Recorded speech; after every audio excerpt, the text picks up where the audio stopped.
Pinda Baterias. Baterias somente para carros a partir de R$ 150 com troca e até 3 vezes sem juros. Situado na Avenida Doutor Fonte Júnior, 1149, Maria Áurea, Pindamonhangaba, São Paulo. Telefone 12 3648 8135 ou 12 99191 3026. Tratar com Neide Ramos ou Cláudio Bueno.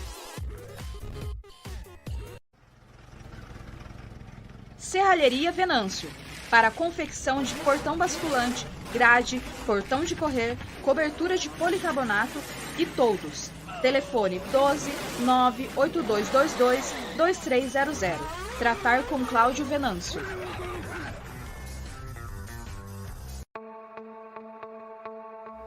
Mercearia Betel. Atenção lancheiros, produzimos o melhor pão de hambúrguer da cidade.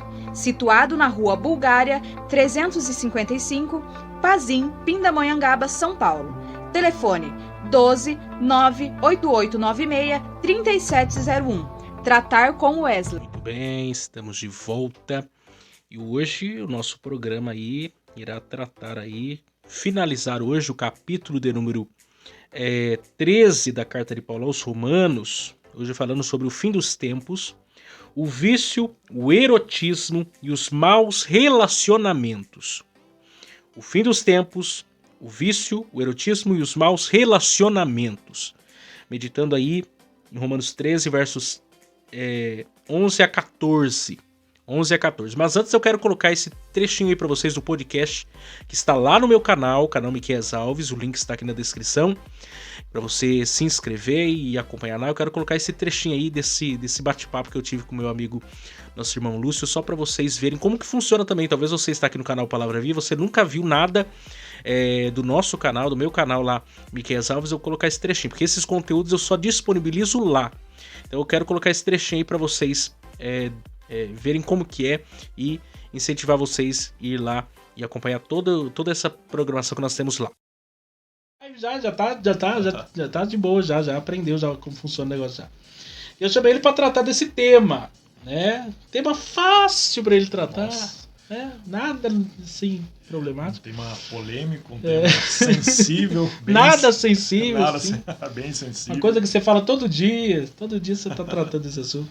Mas vamos lá, eu quero aqui, antes de qualquer coisa, eu tenho sempre falado aqui, nós temos tratado de vários pecados, já falamos do orgulho, da gula, da avareza, da preguiça,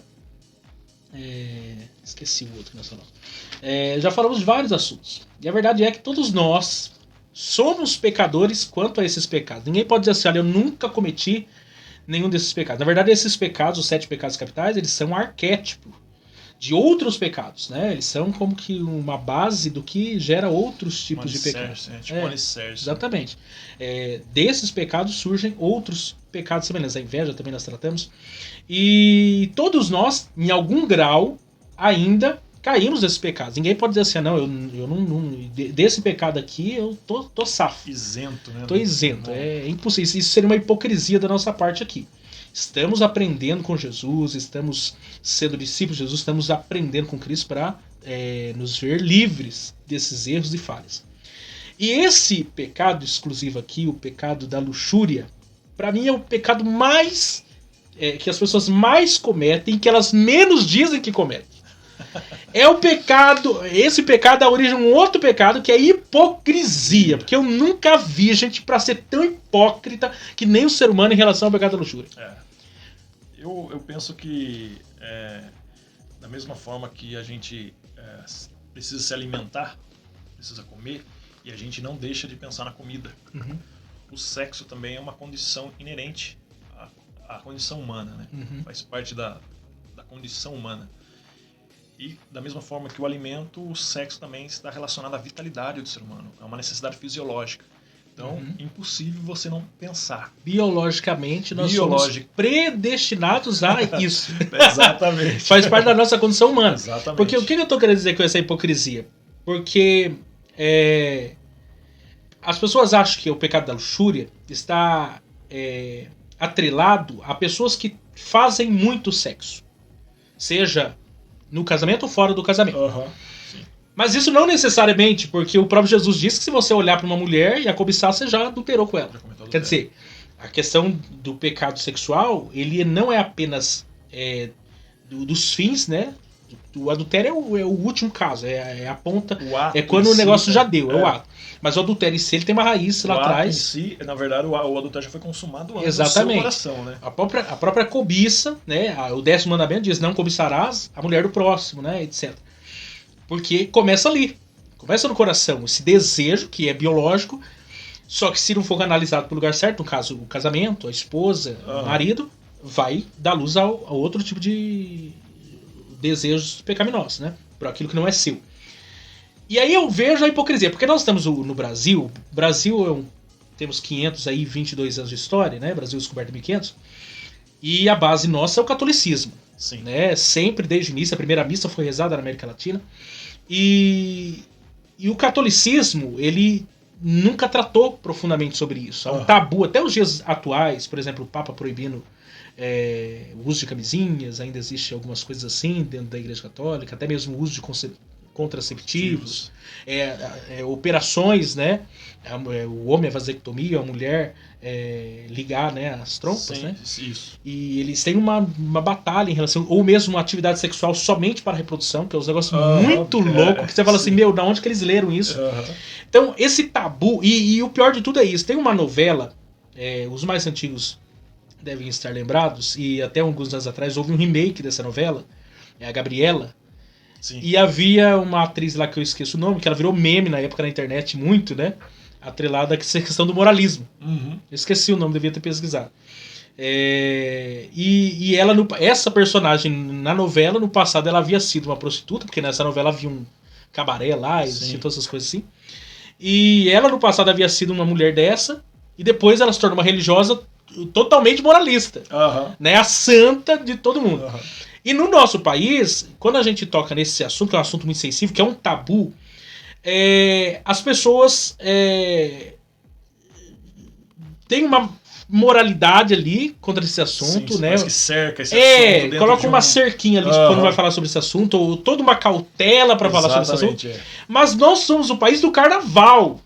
Nós somos um país que você vender uma caneca, para você vender um aparelho celular, para você vender uma cerveja, uma caneta, um lápis, tem que ter um homem pelado ou uma mulher pelada. Uma mulher pelada. Você tá entendendo? Não, já tem um apelativo sexual. Não, tudo. Tipo de propaganda, né? Tudo tem que ter um apelo erótico. As piadas, o humor no Brasil, o que faz sucesso é o humor da baixaria ali. Que tem a ver com a vida de casado. Até mesmo hoje os pregadores que estão mais em ascensão são que tratam sobre esses assuntos de maneira, né, cômica até. Sim.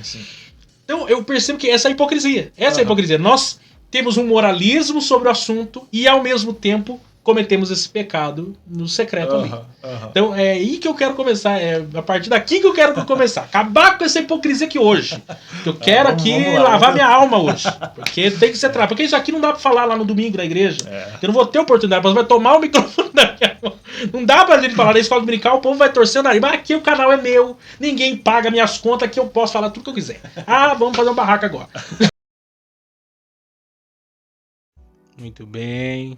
Acho que vocês devem ter ficado aí com vontade de acompanhar mais coisas. Vá lá, tem muita coisa interessante nesse bate-papo lá. Mas então vamos partir aqui para a exposição da Palavra de Deus. Quero que você abra aí a sua Bíblia em Romanos, capítulo 13. Nós vamos pensar aí nos versos 11 a 14, a última parte aí dessa exposição que nós estamos fazendo, Romanos capítulo 13, amanhã, se Deus assim permitir, iniciando o capítulo 14, nós estamos caminhando para o fim dessa série que nós estamos fazendo já desde o final do ano passado, na carta de Paulo aos Romanos. Acredito que mais um mês, talvez, muito menos ainda do que isso, nós cheguemos ao fim aqui da nossa exposição em Romanos. Com essa mensagem de hoje são 93 mensagens. 93 mensagens só na carta do apóstolo Paulo aos Romanos. Eu acredito que se você tiver qualquer dúvida de quero saber de alguma coisa, de algum texto de Romanos que eu tenho dificuldade de entender, procure nas nossas playlists aí. Na playlist, por exemplo, Romanos, o Evangelho do Cristo Redentor, você vai encontrar tudo a respeito de Romanos. Não pulei nenhum versículo, nenhum texto, nenhum capítulo, nada. Tá tudo aí disponível para vocês. Então vamos ler aí Romanos capítulo 13, verso 11 a 14, que nos diz assim: E isto digo, conhecendo o tempo, que é já hora de despertarmos do sono, porque a nossa salvação está agora mais perto de nós do que quando aceitamos a fé. A noite é passada e o dia é chegado. Rejeitemos, pois, as obras das trevas e vistamo-nos das armas da luz. Andemo-nos honestamente como de dia, não em glutonarias, nem em bebedeiras, nem em desonestidades, nem em dissoluções, nem em contendas e inveja. Mas revesti-vos do Senhor Jesus Cristo e não tenhais cuidados da carne em suas concupiscências. Eu quero ler também esse texto na paráfrase da Bíblia A Mensagem. Na paráfrase da Bíblia A Mensagem, que eu acho muito interessante aquilo que Eugene Peterson, que é o autor dessa Bíblia, coloca para nós. Diz assim: mas cuidem para não serem absorvidos pelas obrigações diárias a ponto de perderem tempo e se distraírem de Deus. A noite está quase acabando, o dia vai raiar. Estejam atentos ao que Deus está fazendo.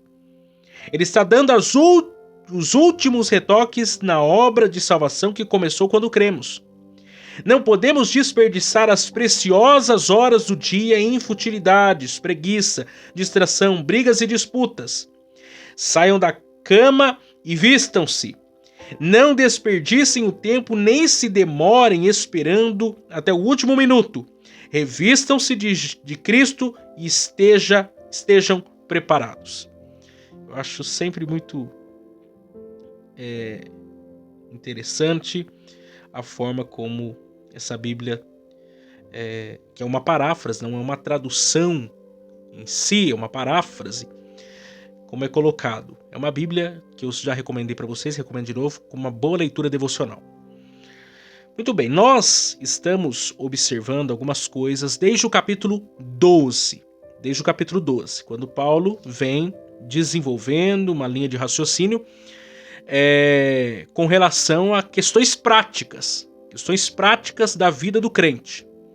Do capítulo 1 a 11 ele havia exposto a doutrina, a teologia, a ortodoxia, as questões relacionadas à nossa salvação, a explicação da nossa salvação, e do capítulo 12 ao 16 ele se concentra então a aplicar isto, porque teologia é acompanhado com vida. Fé é acompanhado com obras. Não podemos divorciar a teologia da vida.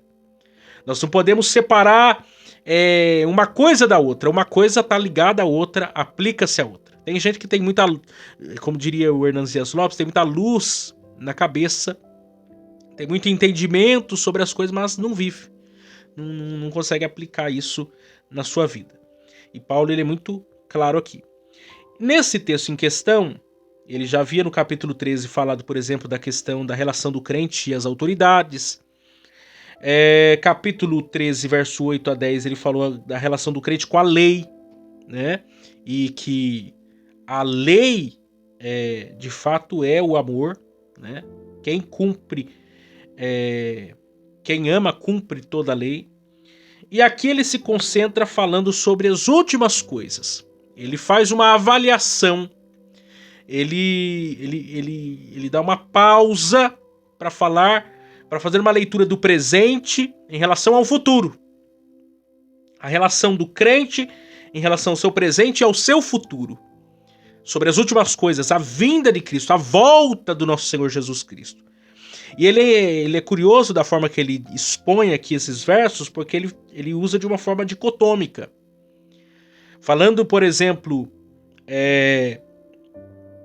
de quem está dormindo e de quem está acordado, de quem está no dia e de quem está na noite, de quem está na luz e de quem está nas trevas. Ele fala sobre essa realidade de pessoas, esses dois tipos de comportamento, essas duas realidades, pessoas que estão na luz, pessoas que estão nas trevas e assim por diante. Mas ele começa mostrando isso a partir da perspectiva do fim dos tempos, da vinda do nosso Senhor Jesus Cristo. Ele começa deixando claro que Jesus está voltando, ele está fazendo uma avaliação do seu presente em relação ao seu futuro. Ele está olhando para o presente, mas olhando para o presente, tendo por perspectiva que há um futuro planejado, esperado e almejado por aqueles que se renderam a Cristo. Observe aí comigo o verso de número 11, quando ele diz: e digo isto conhecendo o tempo, que é já hora de despertarmos do sono, porque a nossa salvação está agora mais perto do que quando aceitamos a fé. Quer dizer, ele fala isso como quem conhece o tempo. Ele fala isso como quem está observando o que está acontecendo nos seus dias. Isso vale ressaltar aqui há 2000 anos atrás. E ele já estava fazendo uma avaliação dos seus dias em relação ao seu futuro, em relação ao futuro da igreja, ou seja, a vinda de Cristo. E ele já naqueles dias, 2000 anos atrás, disse: olha, estamos mais próximos da vinda de Cristo hoje do que estávamos ontem. E estaremos mais próximos da vinda de Cristo amanhã do que estamos hoje. Isso há 2000 anos atrás. Imagine agora, 2000 anos depois. Estamos muito mais próximos da vinda de Cristo do que Paulo estava nos seus dias. E eu percebo que aquilo que Jesus falou está acontecendo. As pessoas estão dispersas. Diz que nos últimos dias, se Deus não tivesse abreviado os dias, ninguém seria salvo.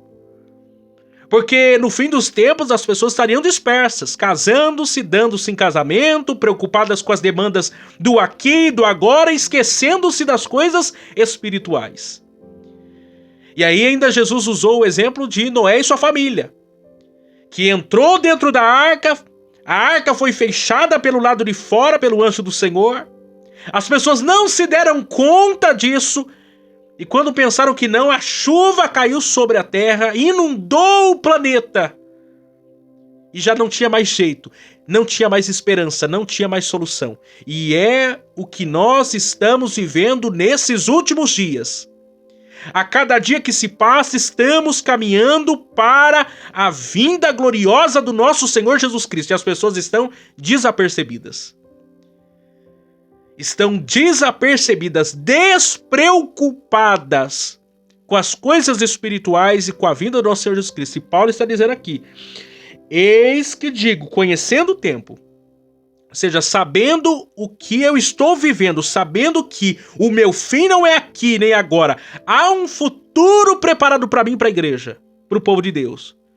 E essa deve ser a perspectiva pela qual a igreja deve andar. Então, diante disso, Paulo vai dar o quê? Alguns alertas. Paulo deu aí alguns alertas aos crentes de Roma e que se aplicam a nós ainda nos dias atuais.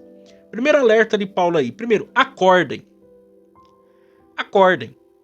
O verso de número 11 diz: isso de conhecer o tempo, que é já hora de despertarmos do sono, porque a nossa salvação está agora mais perto de nós do que quando aceitamos a fé.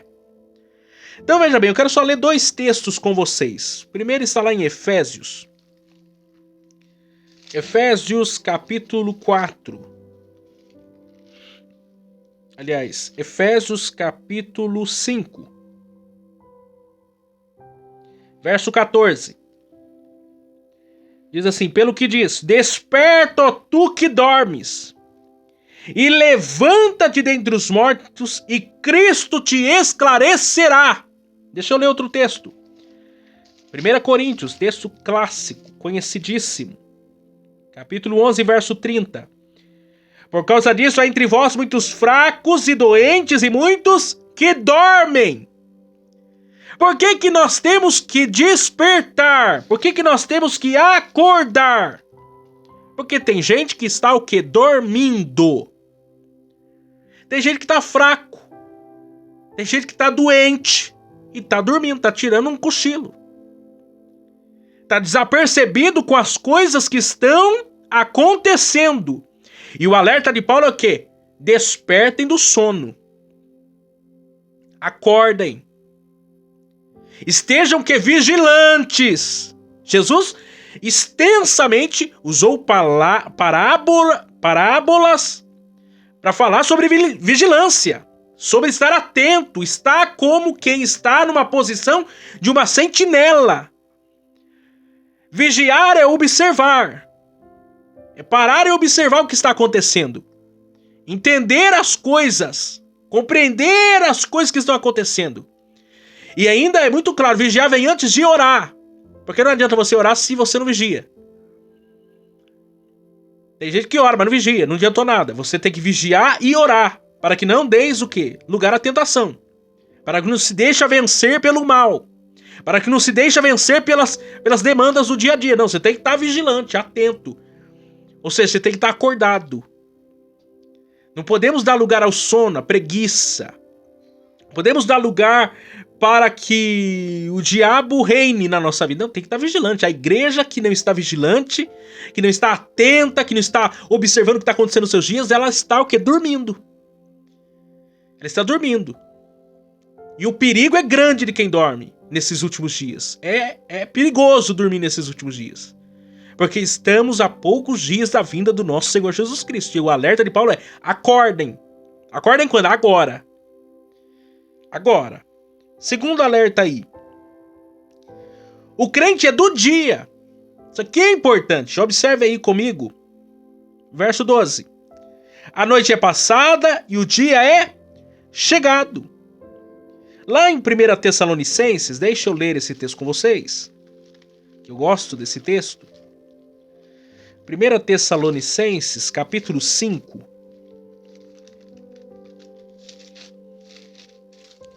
1 Tessalonicenses, capítulo 5. A partir do verso 1, observe bem essa leitura aqui, para ninguém enganar você não. Porque o crente ele é do dia. Eu vou ler a partir do verso 1, mas é lá no final que é interessante. Mas irmãos, acerca dos tempos e das estações, não necessitais de que se vos escreva, porque vós mesmos sabeis muito bem que o dia do Senhor virá como ladrão de noite. Então preste atenção, a vinda de Jesus, e o próprio Jesus falou sobre isso, ela vem o quê? Como ladrão de noite. Você espera o ladrão vir para te assaltar? Para roubar a tua casa? Você espera isso? Não, você não espera isso. Ninguém espera. Se você soubesse que o ladrão viesse para assaltar a sua casa, você ia ficar esperando ele. Ia chamar a polícia, os vizinhos, ia preparar um taco de beisebol e ia meter na cabeça dele, ok? Mas o ladrão vem como que vem de noite, não avisa, vai vir. Quer dizer, a vinda de Cristo ela é inesperada. Ela é inesperada, como também ela é inescapável. E ela é inevitável. Verso 3. Pois que, quando disserem a paz e segurança, então lhe sobrevirá repentina destruição, como as dores de parto, aquela que está grávida, e de modo nenhum escaparão. Mas, meus irmãos, já não estáis em trevas, para que aquele dia vos surpreenda como ladrão. Ou seja, o crente, o salvo, não está com medo da vinda de Jesus. Embora a vinda de Cristo seja como a vinda de um ladrão, que eu não sei o dia, a data, o horário, eu não tenho medo disso mais. Por quê? Porque eu tô no dia. Eu tô na luz, eu não tô nas trevas. Eu não tô vivendo uma vida, duvidosa. Não, eu tô vivendo como quem está na plena luz do dia, do sol do meio-dia. Eu tenho certeza e convicção da minha salvação. Verso 5. Porque todos vós sois filhos da luz e filhos do dia, mas não somos da noite nem das trevas. Não durmamos, pois, como os demais, mas vigiemos e sejamos sóbrios, porque esse é o comportamento de quem está no dia. Quem está no dia não se embriaga. Quem está no dia não dorme. Quem está no dia está acordado. Quem está no dia está sóbrio. Está sóbrio ainda, por exemplo, quando você lê lá o livro de Atos, houve o derramar do Espírito Santo. Alguns, para acusarem aqueles que estavam cheios do Espírito Santo, disseram assim, estão embriagados. Aí Pedro diz, não, mas ainda é a 3ª hora do dia. Provavelmente 9 horas da manhã. Quer dizer, é cedo. Como é que eu tô embriagado se é a terceira hora do dia? Quem está no dia não está dando lugar às paixões e aos pecados de quem vive na noite. Esse é o contexto aqui. Verso 7. Porque os que dormem, dormem de noite. E os que se embebedam, embebedam-se de noite. Mas nós que somos o dia, sejamos sóbrios, vestindo-nos da couraça da fé e do amor, tendo por capacete a esperança da salvação. Porque Deus não nos destinou para a ira, mas para a aquisição da salvação por nosso Senhor Jesus Cristo, que morreu por nós, para que, quer vigiemos, quer durmamos, vivamos juntamente com Ele. Pelo que exortai-vos uns aos outros, edificando-vos uns aos outros, como também o fazeis. Quer dizer, nós somos um povo que vive o quê? Na noite. Aliás, que vive no dia. Estamos acordados, estamos vigilantes, estamos sóbrios. Não estamos dando lugar ao diabo, não estamos dando lugar às paixões de quem vive na noite. Estamos no dia. Terceiro, se veste das armaduras da luz. Observe aí comigo, verso 12. Rejeitemos, pois, as obras das trevas e vistamo-nos das armas da luz. Eu acho interessante, eu só vou citar também, porque aqui o texto é tão claro, e a palavra de Deus é tão clara sobre esses temas, que eu não preciso recorrer a nenhum outro comentarista, expoente, não, basta eu observar a própria palavra de Deus. O apóstolo João, por exemplo, na sua primeira carta, no capítulo 1, verso 5 a 7, ele fala sobre quem está na luz e o comportamento do tal. Ele diz assim: e esta é a mensagem que dele ouvimos e vos anunciamos, que Deus é luz, e não há nele treva nenhuma. Se dissermos que temos comunhão com ele e andamos em trevas, mentimos e não praticamos a verdade. Mas se andamos na luz como ele na luz está, temos comunhão uns com os outros, e o sangue de Jesus Cristo, seu Filho, nos purifica de todo o pecado. Você que está na luz, então você tem comunhão com Deus, você tem comunhão com o próximo. Essa é a vida de quem vive na luz. Quem vive na luz vive na transparência. Quem vive na luz é como uma cidade edificada, não tem como esconder uma cidade edificada, é como uma lamparina, você não coloca debaixo da cama, você coloca no lugar de destaque, é luz. Você é luz do mundo, você é luminar. A luz aparece aonde? No meio das trevas. Se você apagar a luz e acender uma vela, o que vai estar em destaque? A vela. É assim que é a vida do crente, é uma vida de destaque. Você é percebido, aonde você passa, todo mundo sabe quem é você. Todo mundo conhece você porque você vive na luz, você não vive na penumbra. Você não vive nas sombras, você não vive nas trevas. Você não tem um caráter dúbio, duvidoso. Que alguém fala de você e fala assim, não sei não. Tenho minhas desconfianças. Tem um testemunho na empresa é um, testemunho em casa é outro, testemunho na igreja é outro, testemunho na vizinhança é outro. Não, quem tá na luz, tá na luz. É luz em casa, é luz na empresa, é luz na sociedade, é luz em todo canto, é luz, é crente. Eu não posso ser crente num lugar e no outro lugar eu já não sei se eu sou mais crente, ter problema de distúrbio de personalidade. Não posso, não. Luz é luz, crente é crente, onde ele estiver. Lembra de Daniel, Misael, Ananias, Azarias? Esse povo era luz. Era luz aonde? No meio das trevas. Na Babilônia. Num reino de trevas. De pessoas entregues ao pecado, adoradores de outros deuses, com outros valores, com outros costumes. Eles chegaram lá na Babilônia e foram o quê? Foram luz. A luz tem que fazer a diferença. Porque quem está na luz está tendo que comunhão com Deus. Tem comunhão com o próximo. E faz a diferença. Quarto, andemos honestamente. Verso 13. Andemos honestamente como de dia, não em glutonarias, nem em bebedeiras, nem em desonestidades, nem em dissoluções, nem em contendas e inveja. Esse versículo, ele é um versículo muito importante na história da igreja. Por exemplo, Agostinho, né?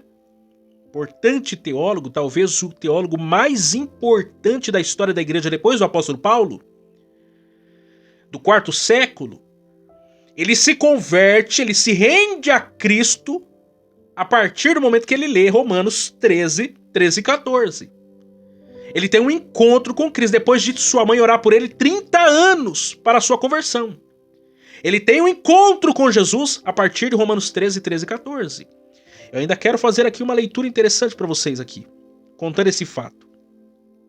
Findava-se o verão de 386 depois de Cristo. No jardim de um vilarejo próximo de Milão, norte da Itália, assentava-se Agostinho, nascido a 13 de novembro de 354. Junto dele, no banco, achava-se estendida uma cópia das epístolas de Paulo. Ele, porém, não parecia estar particularmente interessado nela. Ele estava experimentando intensa luta espiritual, violenta agitação no coração e da mente. Erguendo-se no banco, arrojou-se na relva debaixo de uma figueira. Enquanto permaneceu ali, deitado, ele ouviu a voz de uma criança, garota ou garota. Ele não soube dizer. Aquela voz foi repetindo vezes e mais vezes: tole e lege, tole e lege, que significa tome e leia, tome e leia. Ele se ergueu, voltou os olhos ao banco e, empunhando a cópia das epístolas de Paulo, leu a primeira passagem na qual seus olhos repousaram. Uma versão latina de Romanos 13, 14, que diz: não em orgias e bebedeiras, não em excessos sexuais e devassidões, não em dissensão e inveja, antes vestindo-se do Senhor Jesus Cristo, e não façam provisão para a satisfação de as concupiscências da carne. Foi essa passagem, mais o amor e constantes orações de mãe devota, Mônica, que levaram Agostinho à conversão, o qual se tornou um dos maiores líderes da igreja. Agostinho teve encontro com Jesus diante a palavra de Deus com esse texto. Ele que era professor de retórica, um homem importante já, porém entregue à devassidão, aos pecados, aos vícios, escravizado por tantas coisas. Mas ele é transformado pelo poder do evangelho à luz de Romanos 13 e 14. O que eu acho interessante aqui é que Paulo, ele lista para nós 6 pecados sobre o estilo de vida do desonesto, sobre o estilo de vida daquele que anda em desonestidade. E são pecados esses atrelados ao vício, pecados esses atrelados ao erotismo e aos maus relacionamentos. Por exemplo, primeiro aí é orgias ou glutonarias. Glutonarias.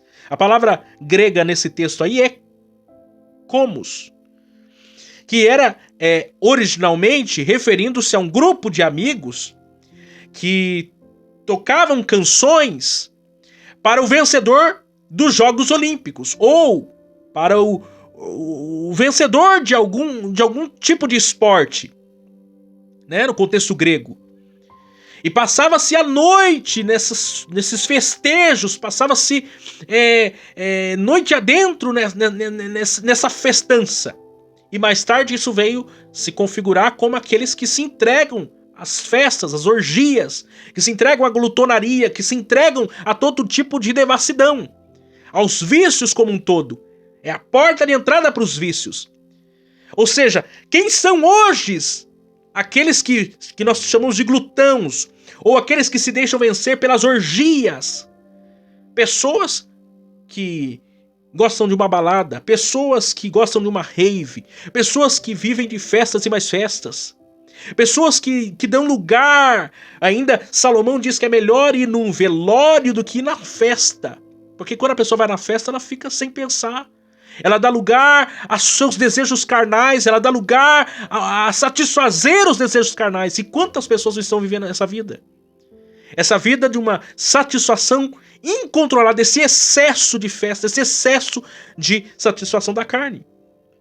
Por exemplo, também, ainda atrelado aos vícios, as bebedices. Que a palavra aqui é met, que significa pessoa dominada pela embriaguez. Isso é interessante porque o café da manhã dos gregos era o pão molhado no vinho. Quer dizer, a pessoa se entregava com facilidade ao quê? A bebedeira. Perdia a capacidade de raciocínio. Vivia entregue o quê? As paixões, a demência temporária. Porque havia sido alimentado pela embriaguez. Não conseguia tomar as rédeas da sua vida porque a bebedeira atrapalhava isso.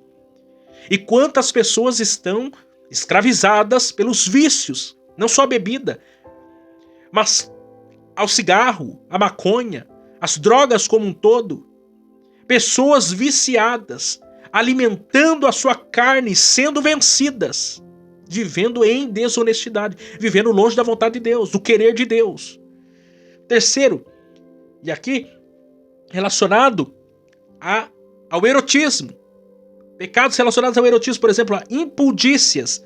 Ou, outra tradução ainda diz, desonestidades. Mas a melhor tradução aqui, impudícia, que é a palavra grega koit, que significa literalmente cama. Pessoa infiel que busca prazer na cama alheia. O adúltero. O fornicador. A pessoa que se deixa vencer pela cobiça da mulher do próximo, do homem do próximo.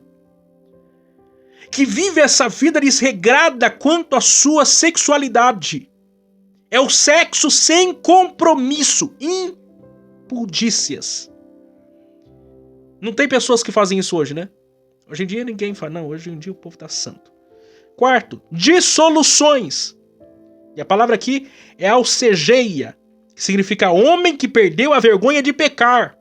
É o tipo de pessoa que se orgulha de seus pecados e não mais os esconde. A dissolução. A pessoa vive numa vida de promiscuidade, moralidade sexual e tantas coisas mais, e ela já não esconde mais o seu pecado. Pelo contrário, ela se orgulha do seu pecado. Ela acha que isso é vantajoso de alguma maneira. Ela não esconde mais, ela não tem mais vergonha na cara. Ela não usa mais óleo de peroba. Ela perdeu a vergonha na cara. Será que existem pessoas assim hoje? Hoje em dia, isso é tão sério porque você liga a televisão, uma série, um podcast da vida aí, e as pessoas falam da sua vida sexual, as pessoas falam da sua realidade, da sua vida de pecado, como se fosse a coisa mais normal do mundo e como se Deus, ou como se, uma vez que a sociedade aceita isso, está tudo perfeito. Enquanto Deus está abominando essas pessoas. Enquanto essas pessoas estão cavando a sua própria sepultura. Vivendo a regra do meu corpo, minhas regras, quando a Bíblia diz que, na verdade, o nosso corpo é templo, é morada, é habitação do nosso Senhor Jesus Cristo.